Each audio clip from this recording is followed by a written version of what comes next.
الحمد لله رب العالمين والصلاة والسلام على رسوله الكريم وعلى آله وصحبه أجمعين أما بعد. Donc aujourd'hui on commence la 5e partie de la conférence sur le lien entre l'éducation et la salat et l'éducation. Et on a expliqué dans les premiers cours, parce que en fait on voulait expliquer dans cette introduction-là comment comprendre l'importance de la salat et l'importance de faire la salat à l'école, parce que dans certaines institutions, on empêche ou on interdit aux élèves de faire la salat, sous prétexte que c'est des institutions laïques. Et ça, c'est vraiment terrible, parce que le lieu d'éducation, le lieu d'apprentissage, si dans ce lieu-là, on ne peut pas faire nos adorations, c'est-à-dire la raison même pour laquelle Allah nous a créés, alors c'est comme si on a retiré de l'éducation son âme, parce qu'il n'y a pas d'éducation sans la foi, en réalité.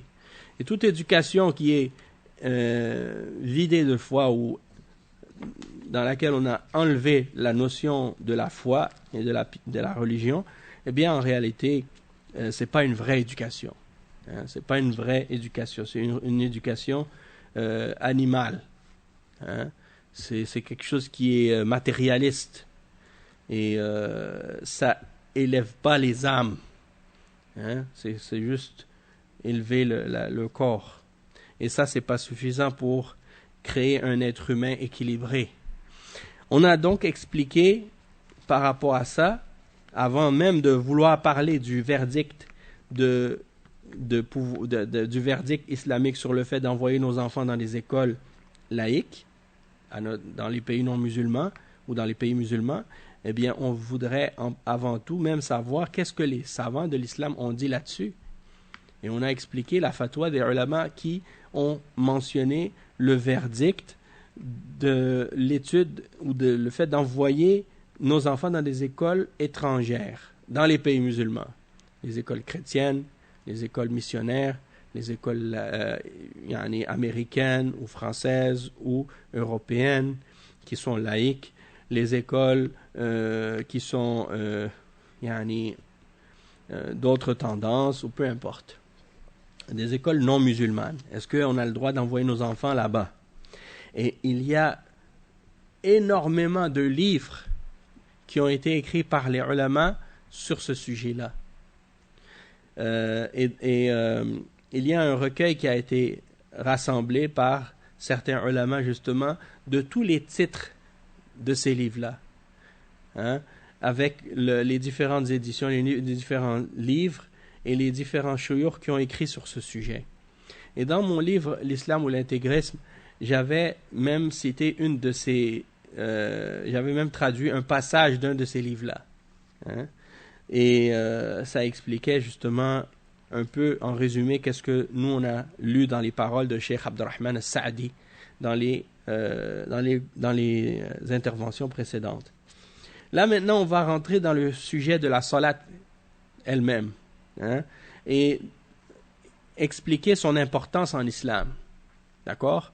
Parce qu'on entend souvent de la part des laïcs qu'ils respectent l'islam et qu'ils respectent les musulmans et qu'ils n'ont rien contre l'islam et qu'ils n'ont rien contre les musulmans, mais qu'ils ont uniquement un problème avec l'islam politique ou l'islam qu'ils appellent islamiste ou salafiste ou fondamentaliste ou intégriste. Ils ont inventé un paquet de termes.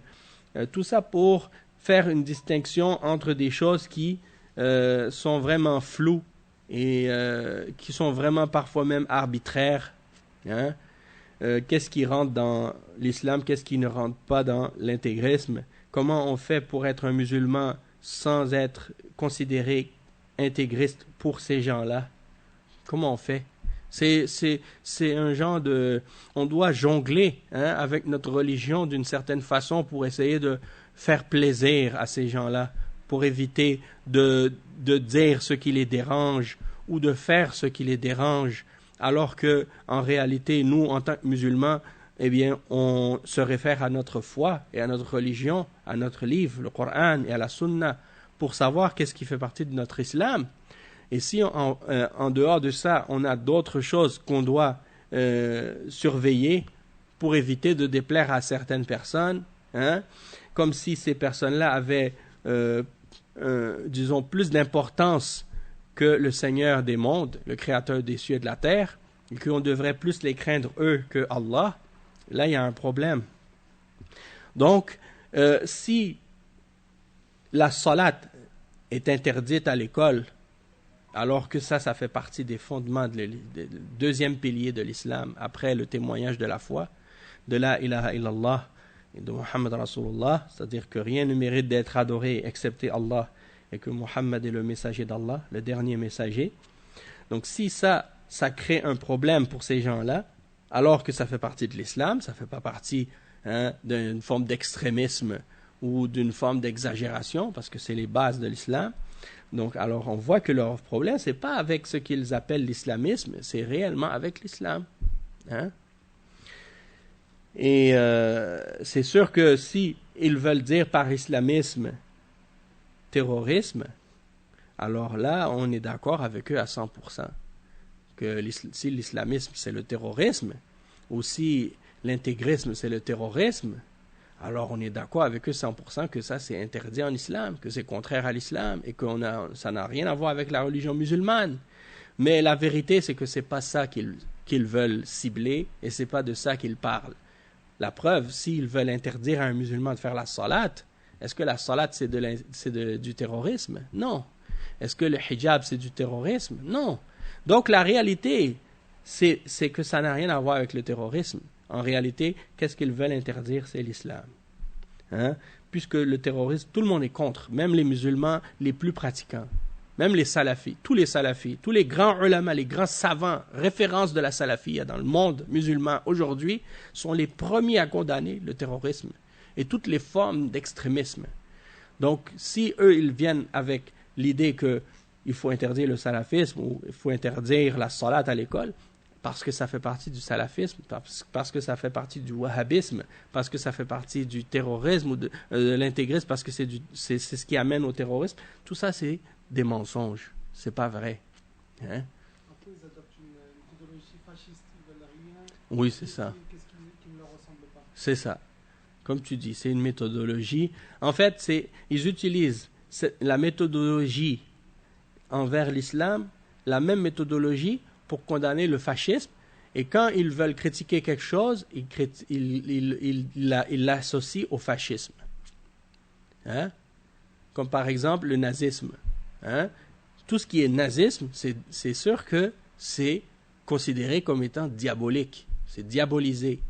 Hein? Et pour contre, ils ont raison de ça, dans le sens que le nazisme, c'est basé sur la discrimination, le racisme et le nationalisme extrémiste et la haine, hein, des étrangers. Donc c'est clair que ça, c'est condamnable. Hein? Mais de là à vouloir utiliser la même méthodologie avec l'islam, puis de considérer que si quelqu'un il est pratiquant et qu'il est attaché à sa religion et qu'il supporte et qu'il défend la foi qu'il a en le Coran et la Sunna, en d'autres mots en la Sharia, hein, et que ça c'est l'ennemi et c'est quelque chose à combattre parce que c'est l'islam politique ou c'est l'islam, comme ils disent eux, islamiste ou intégriste, yani, subhanallah, ça c'est une façon indirecte pour essayer de condamner l'islam.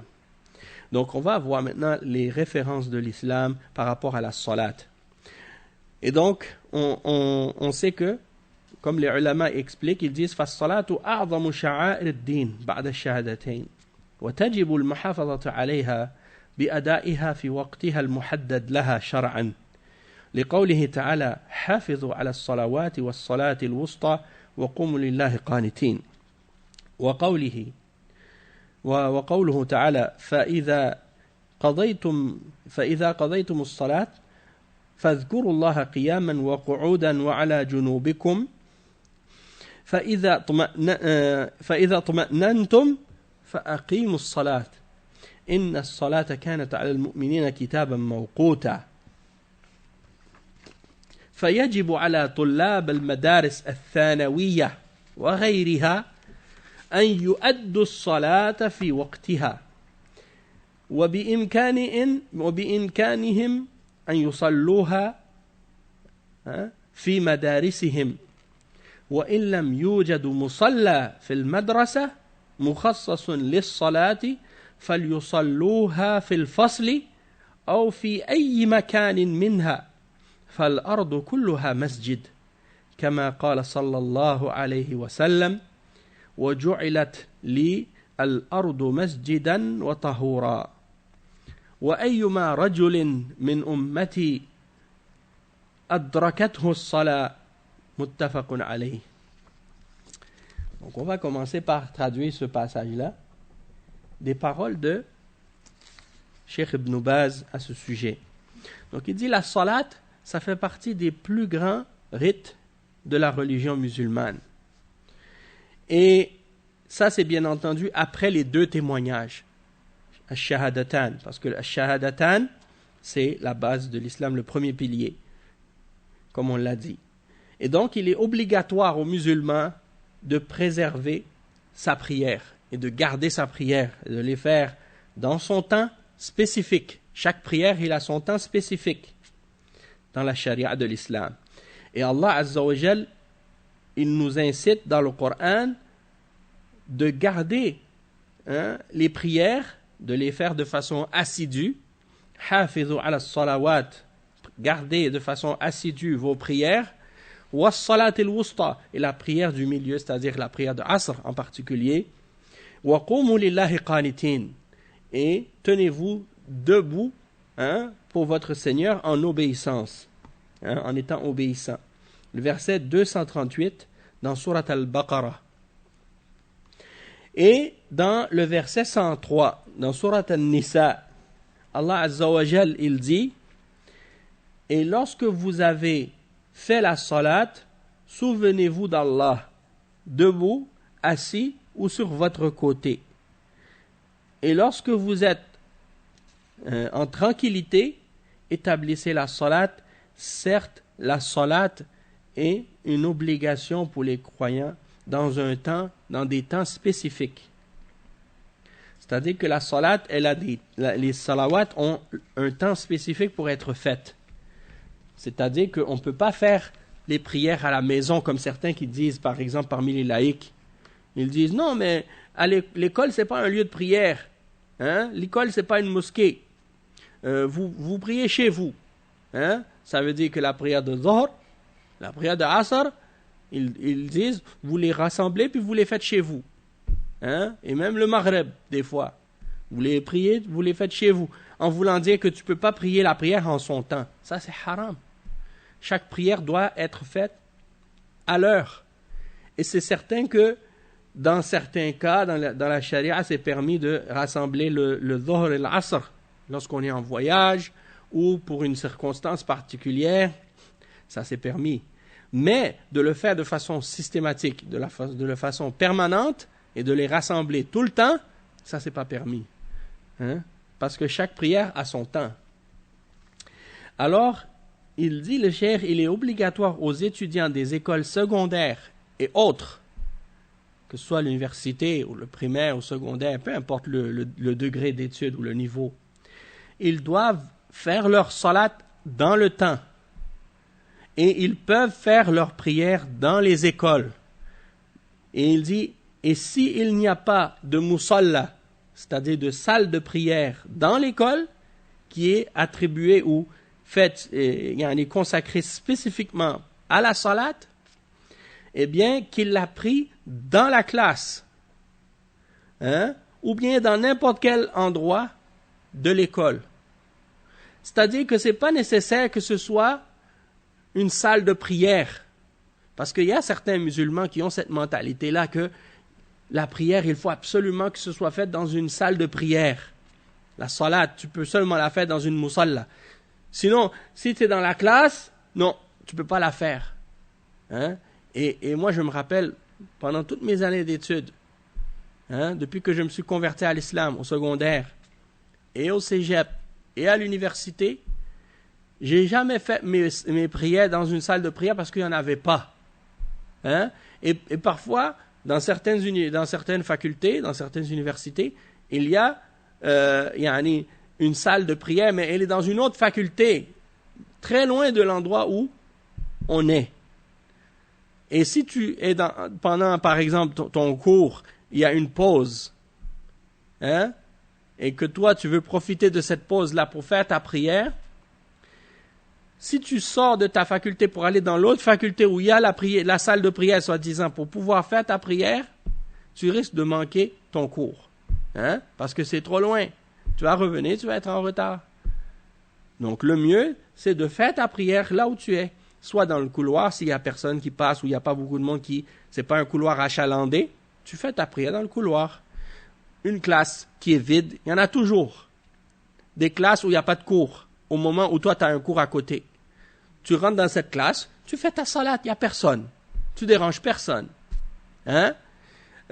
Ou bien, tu cherches un endroit. Tu cherches un endroit où tu ne vas pas bloquer le chemin, où tu ne vas pas déranger quelqu'un.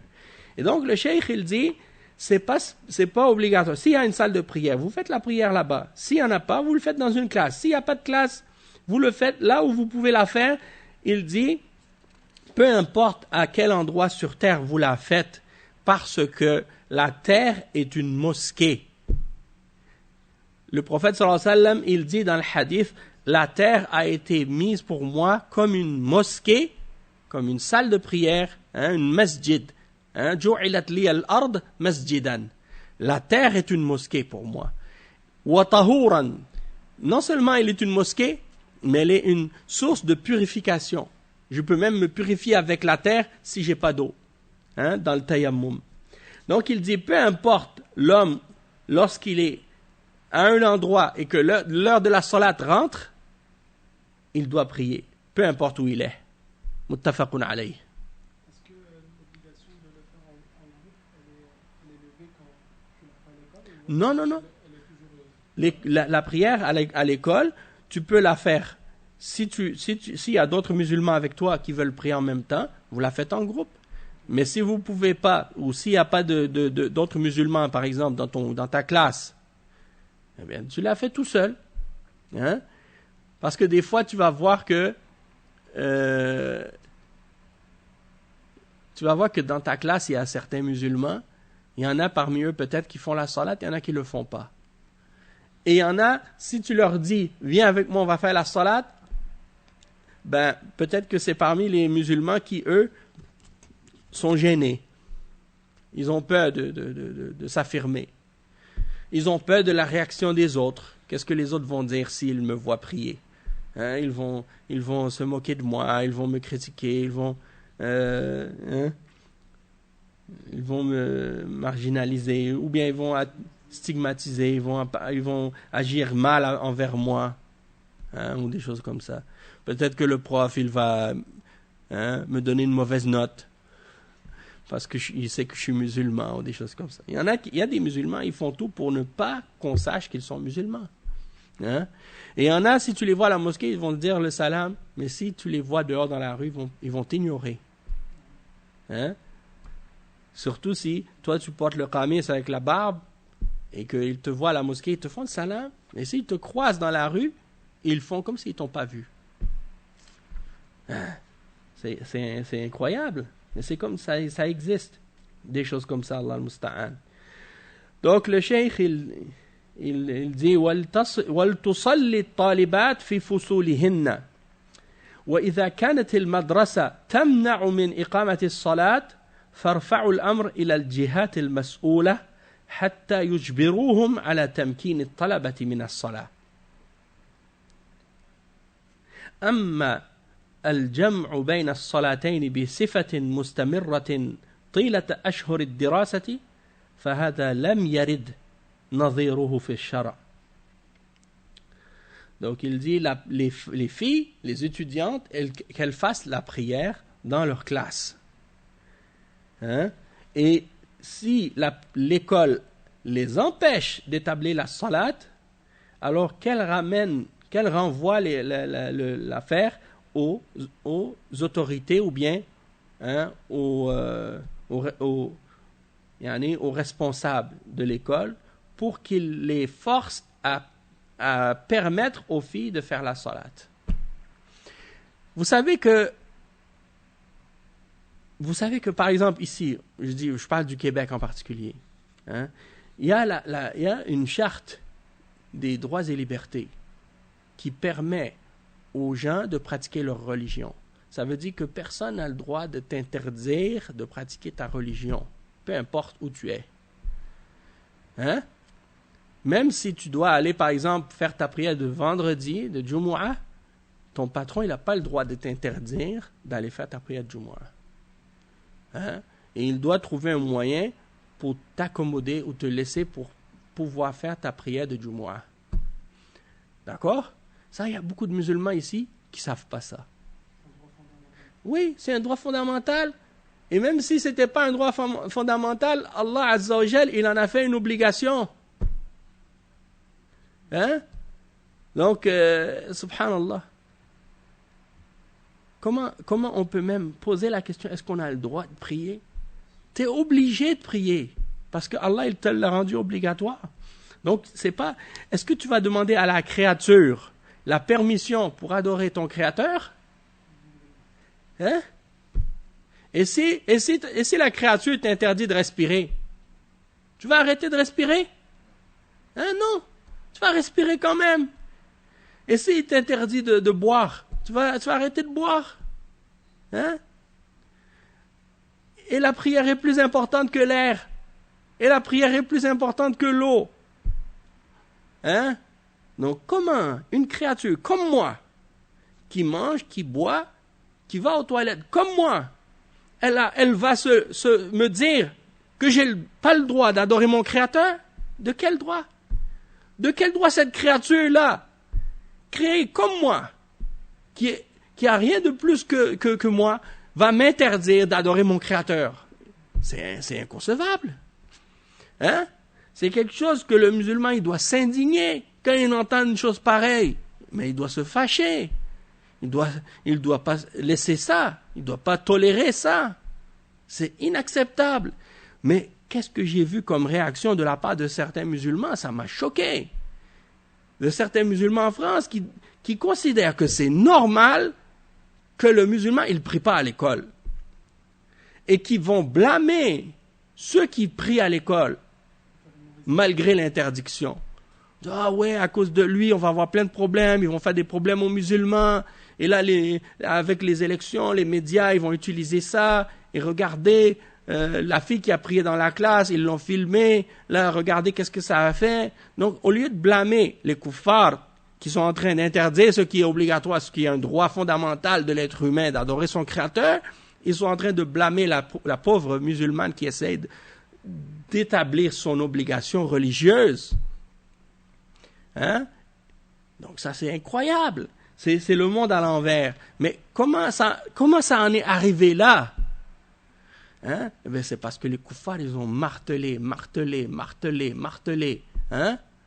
Frappé sur les musulmans, frappé. Et les médias, ils frappent.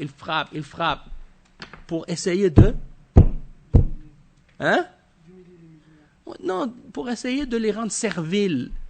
Pour essayer de les rendre soumis à leurs lois, pour les rendre soumis à leur autorité, et pour leur faire oublier l'autorité d'Allah et la suprématie d'Allah Azza wa Jal, et que son obéissance est au-dessus de toute autre obéissance. Donc, le fait de ramener les choses aux autorités ou aux instances responsables, ça c'est dans le cas où tu es dans un pays qui respecte les droits fondamentaux de l'être humain. Si tu es dans un pays qui ne respecte pas ça, eh bien là, il y a des problèmes. Il y a des recours. Il y a toujours des recours.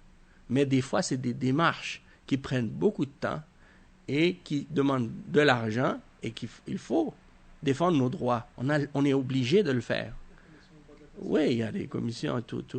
Ça, c'est des choses si des gens le font, c'est quelque chose qui est louable. Et c'est important de le faire, de se battre pour nos droits, de se battre pour la vérité, de ne pas se laisser intimider, puis de ne pas se soumettre, de ne pas abandonner, de ne pas baisser les bras. Hein? Parce que sinon, dans quelques années, dans quelques décennies, on ne sait pas qu'est-ce qui va arriver avec ces musulmans-là. Comment tu peux savoir? Comment tu peux accepter ça? Pour un diplôme, tu dis, j'arrête de faire la salat pendant 5 ans, pendant 10 ans, pendant toutes mes études. Je ne vais plus faire la salat à l'école. Le dhuhr et l'asr, je ne vais plus le faire. Pendant toutes ces années-là. Parce que j'ai besoin d'un diplôme. Parce que je veux cette éducation-là. Comment tu peux accepter ça? Tu vas signer le contrat? Tu signes ce contrat-là avec ces créatures-là? Et eux, au jugement dernier, est-ce qu'ils vont te protéger de l'enfer? Est-ce que ces êtres humains-là, au jugement dernier, ils vont venir parler en ton nom devant Allah pour dire Ya Rabbuna, Ya Rabbana, excuse-le, pardonne-le, et nous, on va prendre ses péchés. Hein? Il n'a pas prié, mais c'était à cause de notre faute. Et même s'il faisait ça, Allah n'allait pas accepter que d'autres prennent le poids du péché d'un autre. Chacun, il va payer pour ses péchés à lui. Hein? Il y a comme une choubha qui dit que c'est une nécessité d'aller à l'école obtenir un diplôme, donc je peux compromettre. Donc le compromis... Ça, c'est pas une nécessité. Une nécessité, c'est si tu le fais pas, tu vas mourir. Mais est-ce que tu vas me dire que si tu n'as pas un diplôme, tu vas mourir? Non, tu ne vas pas mourir. Il y a d'autres façons de subsistance. Et il y a d'autres écoles où tu peux aller, où tu peux faire ta salat. Hein? Même dans certains pays, subhanallah, c'est juste pour dire à quel point on est... Pourquoi les musulmans, ils n'ont pas fait leurs propres universités, leurs propres écoles secondaires, leurs propres écoles... Hein? C'est ça. Maintenant, aujourd'hui, comme ici par exemple, on en voit, il y a des écoles soi-disant musulmanes, au primaire, au secondaire. Même si ce n'est pas vraiment des vraies écoles musulmanes. Elles disent qu'elles sont musulmanes, mais elles n'appliquent rien de l'islam en réalité, excepté peut-être la salat. Parce que la réalité, c'est quoi? Les garçons et les filles sont mélangés, il y a de la mixité. En tout cas, il y a beaucoup de comportements et des choses qui sont contraires à l'islam. Mais l'avantage, c'est que, disons, ils font la salat. Ok, ça c'est l'avantage, la chose la meilleure. Malgré qu'il y a beaucoup de choses sur le plan de la religion qui laissent à désirer. Ils vont te dire que l'homme de nos jours, il n'est pas capable de payer le loyer, les factures, l'auto. Attends. Ça c'est un autre sujet. Ça n'a pas rapport avec ce sujet-là. Mais regarde, le point que je veux faire, c'est quoi? C'est que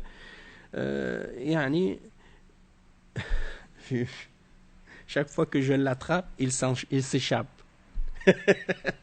chaque fois que l'idée elle vient, elle s'enfuit. Ouais. Donc, dans ces écoles musulmanes, tu dis, je vais envoyer mes enfants au primaire, une école musulmane pour les protéger. Dans cette société-là, ils vont être dans un environnement musulman, c'est mieux. Et le secondaire, c'est la même chose. Mais après, arrive le cégep. Tu les envoies au cégep, c'est la même chose. C'est sûr que là, tu dis, ils ont fait le primaire, le secondaire musulman, mais là, au cégep, parce qu'il y a des cégeps musulmans, cégep islamique, non.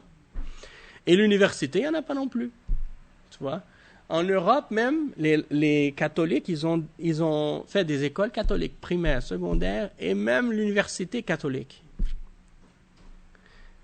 Et, tout ça pour dire, les musulmans doivent prendre les moyens de se préserver. Parce qu'il y a certains frères qui vont dire, non, ça ne sert à rien tout ça, c'est la hijra, il faut faire la hijra. Oui, c'est vrai, il faut faire la hijra. Mais qu'est-ce qui arrive avec ceux qui ne vont pas faire la hijra? On les abandonne? On les laisse? On essaie de rien faire pour protéger, préserver leur foi et leur religion? Hein? Donc, on ne parle pas d'une dizaine de personnes.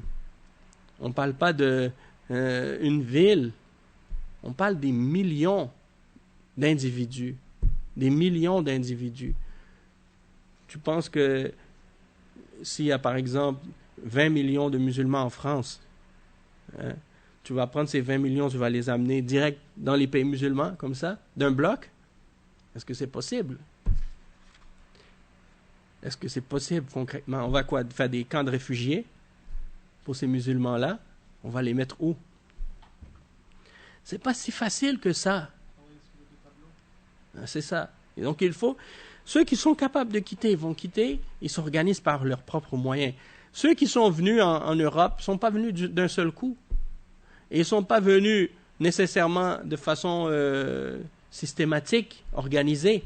Ils sont venus chacun de leur propre initiative. Et donc ceux qui vont partir aussi de leur propre initiative. Hein? Excepté s'ils décident de faire un autre holocauste avec les musulmans. Hein? Qu'est-ce qu'ils ont, comme ils ont fait aux Juifs. Nasarullah al-afiya. Mais ça, on n'espère pas, hein, qu'Allah nous en préserve. Mais tout ça pour dire, yani, que là, quand on n'est pas nombreux, on n'est pas menaçant. Ça ne les dérange pas, dans le sens qu'ils ne voient pas vraiment un danger dans la présence des musulmans. Pourquoi? Parce que eux, l'extrême droite, c'est sur ça qu'ils jouent. Hein? L'idée que dans 50 ans, dans 100 ans, les musulmans vont être tellement un grand nombre que c'est eux ils vont commencer à être un pourcentage de la population qui va faire en sorte que ça va changer l'identité de ces pays-là. Hein? Donc ils disent à ce moment-là, ce sera plus nos pays seront plus nos pays comme on les connaît aujourd'hui, ça va devenir d'autres choses. Ça, c'est ce qu'on appelle l'évolution. Hein? Et l'évolution, ça fait peur. Hein? Bon, oui, on a entendu parler de ça. Mais tout ça pour dire qu'eux, ils ont peur de l'évolution. Et ils n'acceptent pas l'évolution. Pourtant, ils sont les premiers à nous dire, vous les musulmans, vous n'acceptez pas l'évolution. Pourquoi? Parce qu'ils veulent nous appeler à quitter l'islam. Mais quand c'est l'évolution dans l'autre sens, que les gens se dirigent vers l'islam, et que c'est l'islam qui commence à devenir prendre plus de place, là, cette évolution-là, ils ne l'aiment pas, ils ne l'acceptent pas. On ne va pas rentrer dans les détails de ça. L'important, c'est pas ça. L'important, c'est juste pour dire que l'évolution, c'est le changement, en fait. Hein? C'est le changement. Donc, c'est sûr que pour nous, les musulmans, le changement qui est acceptable, c'est le changement qui va vers l'obéissance d'Allah. Et si c'est un changement qui va en contradiction ou en opposition avec l'obéissance d'Allah, on ne doit pas être satisfait de cette évolution-là. On doit essayer de changer cette évolution-là, de l'orienter vers ce qui plaît à Allah Azza wa Jal. Donc, le fait de vouloir réunir les prières de façon permanente pendant tous les mois d'études, ça c'est quelque chose qui n'existe pas dans la charia. On n'a jamais rien vu de ça dans l'islam. نعم. والواجب على المسلم المحافظة على أداء الصلوات في أوقاتها والابتعاد عن المدارس التي لا تمكنه من ذلك محافظة على دينه لأن الصلاة هي عمود الإسلام وكل عمل يشغل عن أدائها لا يجوز. انتهى كلامه من فتاوى اللجنة الدائمة. Donc ici le cheikh et les ulama ils disent que l'obligation pour le musulman c'est de garder sa prière dans son temps et de s'éloigner des écoles qui ne permettent pas aux élèves de faire la salat dans son temps, dans le but de préserver la religion de l'enfant. Hein? Parce que la salat, c'est le pilier de l'islam, et toute chose qui te distrait de devoir rétablir ta salat, c'est interdit. Donc ça veut dire quoi? Toi, tu es un parent, tu es un père. Tu t'en vas visiter des écoles pour chercher une école pour tes enfants. Tu arrives dans une école où il y a une école dans ton quartier, et là, tu t'en vas pour faire l'inscription de tes enfants, puis on te dit directement, vos enfants, ils peuvent pas prier ici. Vous n'avez pas le droit de faire la prière. Est-ce que toi, en tant que père musulman, tu as le droit d'accepter ça, puis de dire, ben, dans ce cas-là, oui, c'est pas grave, ils vont pas prier. je les mets quand même. Non, tu n'as pas le droit de faire ça. Tu dois chercher pour tes enfants l'école dans laquelle tes enfants vont pouvoir garder et faire de façon assidue leur salat. Ça, c'est ton devoir en tant que parent musulman. Ça, c'est une priorité pour toi. Donc, comment tu vas accepter que tes enfants aillent dans une école et ils ne vont pas prier? C'est comme si on te disait, tu vas envoyer tes enfants dans une école, mais ils doivent cesser de respirer quand ils rentrent. Hein? Tu vas dire, non, c'est pas la même chose. Mais pourtant, c'est plus important encore. La salade, c'est plus important encore que l'oxygène. Hein? Parce que c'est ce qui fait vivre la foi, qui fait vivre ton cœur, qui fait vivre ton âme. Hein? Et Allah Azza wa Jal, il y a une sourate dans le Coran, dans sourate Al-Alaq. Sourate Al-Alaq. Allah Azza wa Jal, il dit à la fin, Kalla innal insana la yatgha ar-ra'ahu istaghna inna ila rabbika ar-ruj'a ara'ayta alladhi yanha 'abdan idha salla. Hein? Hein? Le frère Yacoub, il m'a déjà dit ara'ayta alladhi yanha Oui. quand la propriétaire de l'immeuble elle habille comme le pancarte à l'extérieur pour interdire les vidéos de pied. Il m'a déjà dit ce verset. Oui. OK. Donc, Allah Azza wa Jal, il dit dans ces versets, hein, ce qui signifie, hein, le verset en question, c'est Surat Al-Alaq, et les versets, ça commence à... Oui, c'est ça. Prenez garde, prenez garde, vraiment l'homme devient rebelle, le verset 6. Oui, prenez garde. Vraiment l'homme est rebelle. Yatra, il transgresse. L'homme transgresse. Hein? Dès qu'il estime qu'il peut se suffire à lui-même à cause de sa richesse. Comme s'il se voit suffisant à lui-même. Il pense qu'il n'a pas besoin d'Allah Azza wa Jal. Mais c'est vers ton Seigneur qu'est le retour. Donc peu importe sa richesse, peu importe comment il se pense suffisant à lui-même, il va mourir et il retournera vers son Seigneur. Ensuite, Allah Azza wa Jal, il dit, Ara'ayta alladhi yanha 'abdan idha salla? As-tu vu celui qui interdit à un serviteur d'Allah, le prophète Mohammed sallallahu alayhi wa sallam, de faire la salat? Donc, les ulama, ils ont parlé de ce verset-là. Hein?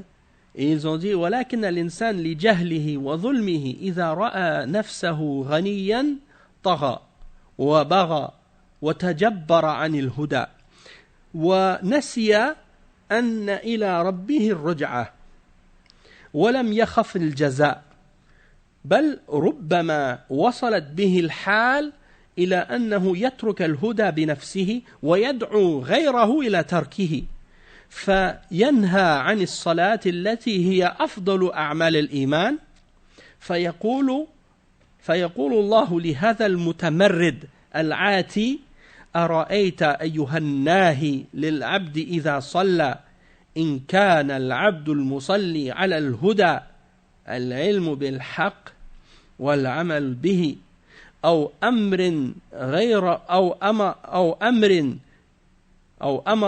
غيره بالتقوى فهل يحسن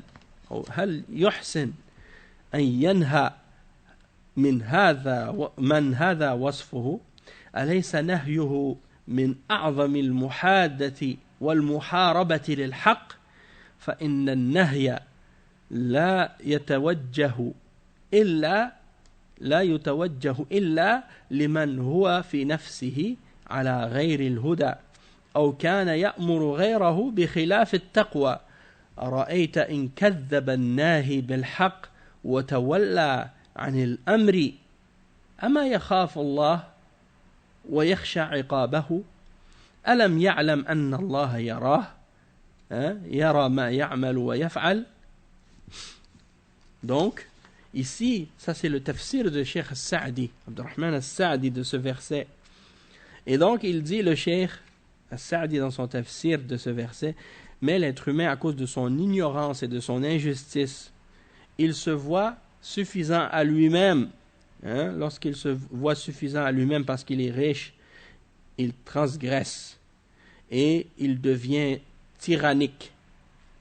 Il s'éloigne de la guidance et il oublie qu'il va revenir vers son Seigneur. Donc il n'a pas peur de la rétribution. Et peut-être que l'État, ça va l'amener même au point où il va non seulement délaisser la guidance pour lui-même, mais il va même inviter les autres à délaisser la guidance. Et il va interdire aux autres de faire la salat, alors que c'est une des meilleures actions de la foi. Et Allah Azza wa Jal dit à cette personne, à ce transgresseur, vois-tu, ô toi qui interdis au serviteur lorsqu'il prie, si ce serviteur qui prie est sur la guidance, c'est-à-dire sur la science de la vérité, la connaissance de la vérité et l'application de la vérité, ou qui ordonne les autres, il ordonne aux autres la piété, est-ce que c'est correct d'interdire à celui-là de faire sa salat et de faire le bien? N'est-ce pas que de lui interdire de faire la salat fait partie des plus grandes formes d'opposition et de guerre contre la vérité que tu peux faire contre Allah? Parce que l'interdiction, elle ne peut être, il dit, la yutawajjah ou la yatawajjah illa liman huwa fi nafsihi ala ghayri al-huda. Donc si quelqu'un interdit ce genre de choses, c'est obligatoire que c'est uniquement de la part d'une personne qui est sur autre que la guidance, qui va interdire à quelqu'un d'autre de faire la prière, ou qui ordonne à quelqu'un ce qui est contraire à la piété. Donc vois-tu, s'il traite de mensonge, ou il traite de menteur celui qui vois-tu, si il traite de mensonge la vérité, celui qui interdit la vérité, il traite de mensonge la vérité et il se détourne de l'ordre et de l'obéissance d'Allah Azza wa Jal, ne craint-il pas que Allah le châtie? Ne sait-il pas que Allah le voit? Il voit ce qu'il fait, il voit ses actions. Il dit ثم توعده إن استمر على حاله فقال كلا لئن لم ينتهي عما يقول ويفعل لنصفعا بالناصية أي لنأخذن بناصيته أخذا عنيفا وهي حقيقة بذلك فإنها ناصية كاذبة خاطئة أي كاذبة في قولها خاطئة في فعلها فليدعو هذا الذي حق عليه العقاب ناديه أي أهل مجلسه وأصحابه ومن حوله ليعينوه على ما نزل به سندعو الزبانية أي خزنة جهنم لأخذه وعقوبته فلينظر أي الفريقين أقوى وأقدر. فهذه حالة الناهي وما توعد به من العقوبة. أما حالة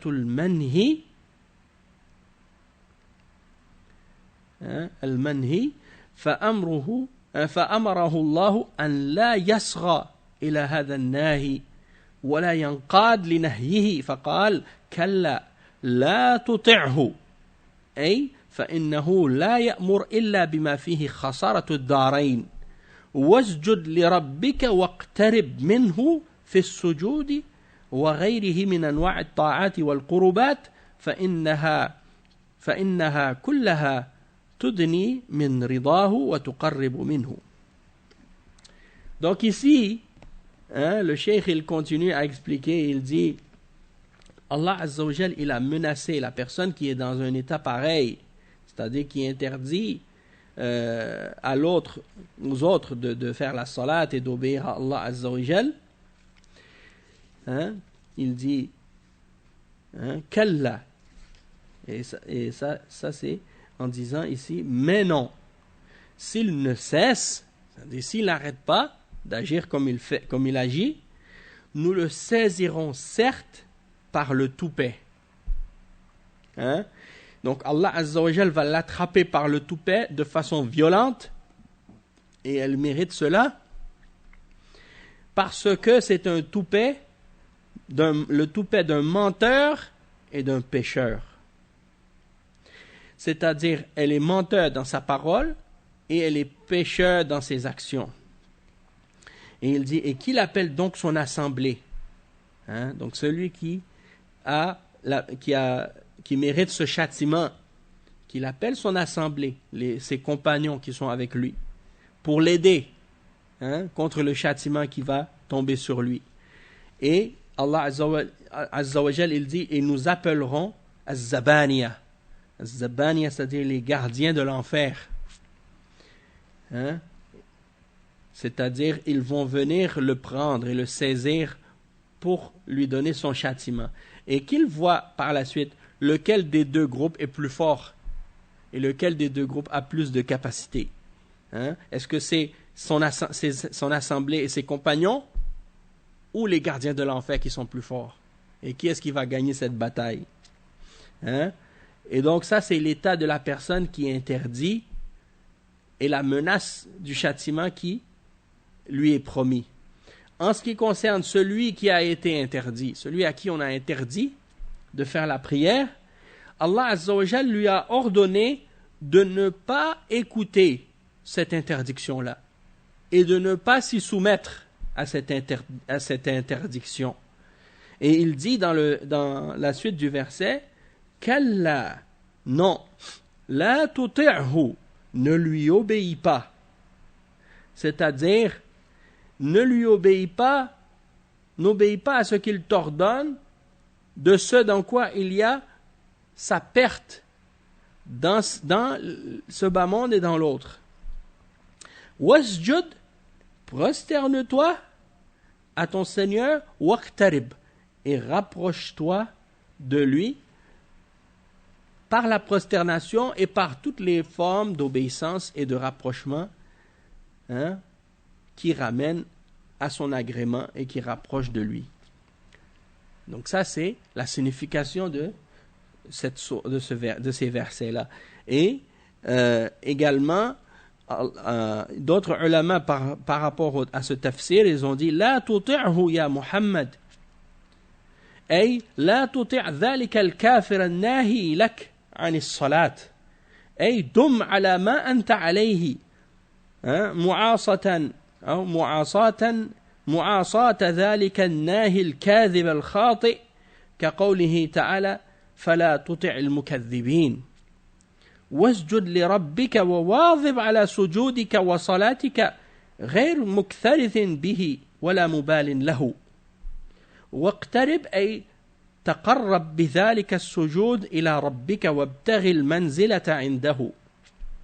C'est-à-dire, ne lui obéis pas au début, en premier, celui à qui Allah s'adresse dans cette sourate, c'est au prophète Muhammad, sallallahu alayhi wa sallam. Mais ça ne s'adresse pas que à lui, ça s'adresse en même temps à tous les musulmans. Donc, il dit, ne lui obéis pas au Muhammad, n'obéis pas à ce mécréant qui interdit la salat, et continue de lui désobéir lorsqu'il veut t'interdire, car c'est un menteur et un pécheur. Et donc, Allah Azza wa Jal, il dit dans plusieurs versets même au prophète sallallahu alayhi wa sallam, Ya ayyuhan nabiy, ittaqillah, ولا تطع الكافرين والمنافقين. Et n'obéis pas aux mécréants et aux hypocrites. Et ici il dit dans un autre verset فلا تطع المكذبين ودوا لو تدهن فيدهنون. Et n'obéis pas hein, aux gens qui traitent la vérité de mensonge.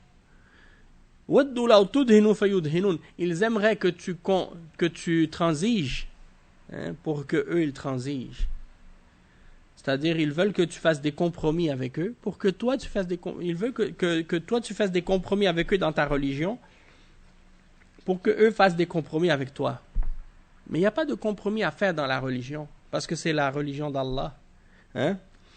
Et donc, continue à à te prosterner pour ton Seigneur et à faire ta salat. Et ne tiens pas compte d'eux et ne t'occupe pas d'eux. Et rapproche-toi, c'est-à-dire rapproche-toi par ta prosternation à ton Seigneur et recherche les degrés élevés auprès de lui. Il dit وَرُوِيَ أَنَّ أَبَا جَهْلٍ قد قال في ملأ من طغاة قريش لئن رأيت محمدا يصلي لأطأن عنقه نهى محمدا عن الصلاة وهم أن يلقي على رأسه حجرا وهذه الآية وإن نزلت في حق أبي جهل ولكن كل من نهى عن طاعة الله تعالى فهو شريك أبي جهل في هذا الوعيد. Donc il dit le cheikh, Abu Jahl, ça a été rapporté que c'est lui en fait qui voulait interdire au prophète Muhammad sallallahu alayhi wa sallam de faire la salat. Il était réuni avec une assemblée parmi les têtes de Quraysh et il a dit, alors qu'il était avec eux, hein, si je vois Muhammad sallallahu alayhi wa sallam qui fait sa salat, je vais marcher sur son cou. Je vais mettre mon pied sur son cou. Et il a interdit au prophète sallallahu alayhi wa sallam de faire la salat. Et il a dit, je vais lui écraser la tête avec une pierre, hein, si je le vois en train de faire la salat. Donc ça, les ulama ils disent, même si c'est révélé à propos de Abu Jahl, ça comprend toute personne qui interdit à quelqu'un d'obéir à Allah. Alors il devient un complice de Abu Jahl dans cette menace. D'accord? Et il y a le principe islamique qui est bien connu en islam. La ta'ata li makhlouqin fi ma'siyati al-khaliq. Ça, c'est un des principes connus en islam. Il n'y a pas d'obéissance à la créature dans la désobéissance au créateur. Ça veut dire qu'une créature, peu importe qui il est, même si c'est un directeur, même si c'est un président, même si c'est un roi, même si c'est un prince, même si c'est un directeur, peu importe, il n'a pas le droit de t'interdire ce que Allah a ordonné. وعن ابن عمر عن النبي صلى الله عليه وسلم أنه قال على المرء المسلم السمع والطاعة فيما أحب وكره إلا أن يؤمر بمعصية فإن أمر بمعصية فلا سمع ولا طاعة. Donc il est rapporté selon Ibn Umar radiyallahu anhuma que le prophète sallallahu alayhi wa sallam a dit, le musulman, l'individu musulman doit écouter et obéir aux dirigeants dans ce qu'il aime et dans ce qui lui déplaît, hein? Excepté si on lui ordonne un péché, une désobéissance.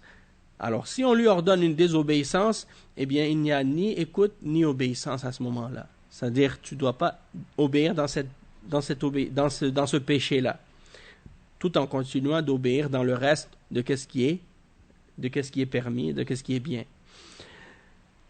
وعن علي رضي الله عنه أن رسول الله صلى الله عليه وسلم بعث جيشا وأمر عليهم رجلا فأوقد نارا وقال ادخلوها فأراد ناس أن يدخلوها وقال الآخرون إنا قد فررنا منها فذكر ذلك لرسول الله صلى الله عليه وسلم فقال للذين أرادوا أن يدخلوها لو دخلتموها لم تزالوا فيها إلى يوم القيامة وقال للآخرين قولا حسنا وقال لا طاعة في معصية الله إنما الطاعة في المعروف.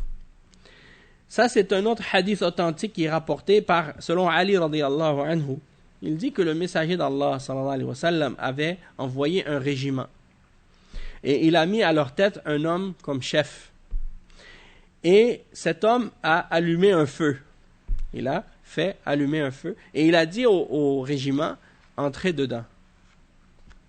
Alors il y a un groupe d'entre eux qui voulaient rentrer. Et les autres ont dit non. Nous, on a tout fait pour fuir le feu. Hein? Alors, on a mentionné ça au messager d'Allah, sallallahu alayhi wa sallam. Alors, il a dit à ceux qui voulaient rentrer, si vous étiez rentrés dans ce feu, vous n'en serez jamais sortis jusqu'au jour de la résurrection. Et il a dit aux autres une bonne parole. À ceux qui voulaient pas y rentrer, il leur a dit une bonne parole. Et il a dit ensuite, il n'y a pas d'obéissance dans la désobéissance d'Allah. Et il a dit, l'obéissance n'est que dans le bien. Donc si un directeur ou un professeur ou peu importe qui, dans une école ou ailleurs, qui vient pour te dire, tu pries pas, tu n'as pas le droit de prier, on n'a aucun droit de lui obéir dans ça. Parce que c'est interdit de lui obéir dans cet ordre-là, puisque c'est un péché de lui obéir. Donc ça, c'est très important. Et Allah Azza wa Jal, il dit dans le Coran, وَإِن تُطِعْ أَكْثَرَ مَنْ فِي الْأَرْضِ يُضِلُّوكَ عَنْ سَبِيلِ اللَّهِ إِنْ يَتَّبِعُونَ إِلَّا الظَّنَّ وَإِنْ هُمْ إِلَّا يَخْرُصُونَ إِنَّ رَبَّكَ هُوَ أَعْلَمُ بِمَنْ يَضِلُّ عَنْ سَبِيلِهِ إِنَّ رَبَّكَ هُوَ أَعْلَمُ مَنْ يَضِلُّ عَنْ سَبِيلِهِ وَهُوَ أَعْلَمُ بِالْمُهْتَدِينَ. يقول تعالى لنبيه محمد صلى الله عليه وسلم محذرا عن طاعة أكثر الناس وإن تطع أكثر من في الأرض يضلوك عن سبيل الله فإن أكثرهم قد انحرفوا في أديانهم وأعمالهم وعلومهم فأديانهم فاسدة وأعمالهم تبع لأهوائهم وعلومهم ليس فيها تحقيق ولا إيصال لسواء السبيل بل غايتهم أنهم يتبعون الظن الذي لا يغني من الحق شيئا ويتخرصون في القول على الله ما لا يعلمون ومن كان بهذه المثابة فحري أن يحذر الله منه عباده ويصف لهم أحوالهم لأن هذا وإن كان خطابا للنبي صلى الله عليه وسلم فإن أمته أسوة له في سائر الأحكام التي ليست من خصائصه. Donc ici c'est encore une fois le tafsir de Cheikh As-Sa'di de ce verset dans lequel Allah Azza wa Jal il dit « Et si tu obéis à la plupart des hommes sur terre, ils t'égareront du chemin d'Allah. Ils ne suivent que des conjectures et ils ne font que de chercher. Ils ne sont pas certains, ils sont dans le doute et dans l'incertitude. Ton Seigneur sait certes qui s'égare de son chemin et il sait qui sont ceux qui sont bien guidés. Et donc, Allah Azza wa Jal, il dit au prophète Muhammad sallallahu alayhi wa sallam dans ce verset-là, en l'avertissant d'obéir à la plupart des hommes, si tu obéis à la plupart des hommes sur terre, ils t'égareront du chemin d'Allah. C'est-à-dire que la majorité d'entre eux se sont déviés dans leur religion, dans leurs actions et dans leurs sciences. Donc, leur religion est corrompue et leurs actions suivent leur passion et leur connaissance n'est pas basée sur des choses vérifiées. Donc, en réalité, ils n'arrivent pas au droit, ils ne savent pas comment, avec leur connaissance, arriver au droit chemin. Et le plus qu'on puisse dire à leur sujet, c'est qu'ils ne font que suivre des conjectures. Et la conjecture ne vaut rien à côté de la vérité. Alors, qu'est-ce qu'ils font? C'est comme s'ils vont au hasard. Ils ne savent pas vraiment, ils disent à propos d'Allah ce qu'ils ne savent pas. Et donc, des gens qui sont dans cet état-là, c'est certain que Allah Azza wa Jal doit nous avertir à leur sujet, doit avertir ses serviteurs au sujet à leur sujet et leur décrire leur situation pour qu'on puisse prendre nos gardes vis-à-vis d'eux. Et il dit que même si ça s'adresse au prophète, sallallahu alayhi wa sallam, c'est quelque chose qui concerne toute la Ummah, puisque les musulmans sont concernés par ce que le prophète, sallallahu alayhi wa sallam, ce qu'on lui a adressé, puisqu'il est notre modèle, il est notre exemple à suivre dans les règles de la religion, à moins qu'il y ait une preuve qui mentionne que c'est spécifique au prophète, sallallahu alayhi wa sallam. Sinon, c'est général pour toute la Ummah. Wallahu ta'ala asdaqu qilan wa asdaqu hadithan wa huwa a'lamu biman yadillu wa huwa a'lamu man yadillu an sabilihi wa a'lamu biman yahtadi wa yahdi. فيجب عليكم أيها المؤمنون أن تتبعوا نصائحه وأوامره ونواهيه لأنه أعلم بمصالحكم وأرحم بكم من أنفسكم. Et ça d'ailleurs c'est le tafsir de Cheikh Al-Sa'di comme je disais.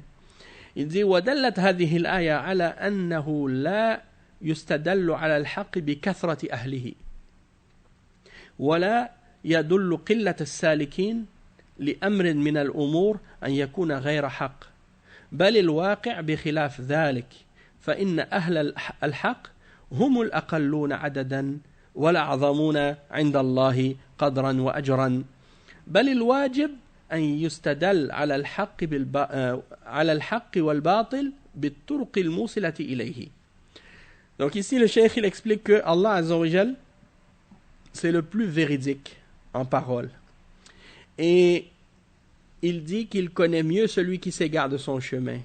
Et il connaît mieux celui qui est bien guidé et qui guide. Et donc il est obligatoire pour vous, ô les croyants, de le suivre dans ses conseils et ses ordres et ses interdictions. Parce qu'il est plus savant de ce qui est bon pour vous et plus miséricordieux envers vous que vous-même. Et ces versets qu'on a lus prouvent une chose, c'est que on n'a pas le droit d'utiliser le nombre pour on n'a pas le droit d'utiliser le nombre comme argument contre la vérité. Et qu'on ne peut pas non plus utiliser comme preuve le peu de gens pour prétendre que ce qu'ils suivent est autre que la vérité. C'est-à-dire que parce que des gens suivent quelque chose, ils sont moins nombreux ou ils sont minoritaires, ça veut dire que ce qu'ils suivent, c'est pas vrai. Et ça, on l'entend souvent dans les médias et partout. Même quand ils parlent des salafistes, par exemple. Ils disent, ou même quand ils parlent des islamistes, ils disent les islamistes, c'est juste une minorité dans la communauté musulmane. Et après, ils disent, mais les salafistes sont encore une minorité. Et même, ils essaient même de diviser les salafis en différentes catégories. Et puis après, ils disent, il y a les djihadistes, il y a les politiques, et il y a les quiétistes. Et les quiétistes sont la minorité dans les salafis, ou bien sont le plus grand nombre. Peu importe. La quantité, c'est pas ça qui détermine si quelqu'un il est sur la vérité ou sur le faux. Un groupe peut être un grand nombre et être sur le faux. Et un groupe peut être un petit nombre et être sur la vérité. Et le contraire aussi. Un groupe peut être un grand nombre et être sur la vérité, et être un petit nombre et être sur le faux. C'est relatif. Si par exemple tu vas dans un séminaire ou bien un rassemblement par exemple, il y a un grand alim qui vient, salafi, tous les salafis se réunissent pour aller l'écouter. Donc tu vas dire que dans cette salle, la majorité sont tous des salafis.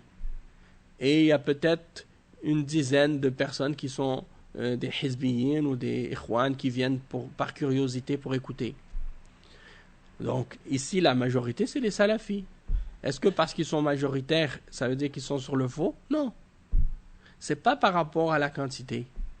C'est pour ça que le cheikh il dit بل الواجب أن يستدل على الحق والباطل بالطرق الموصلة إليه.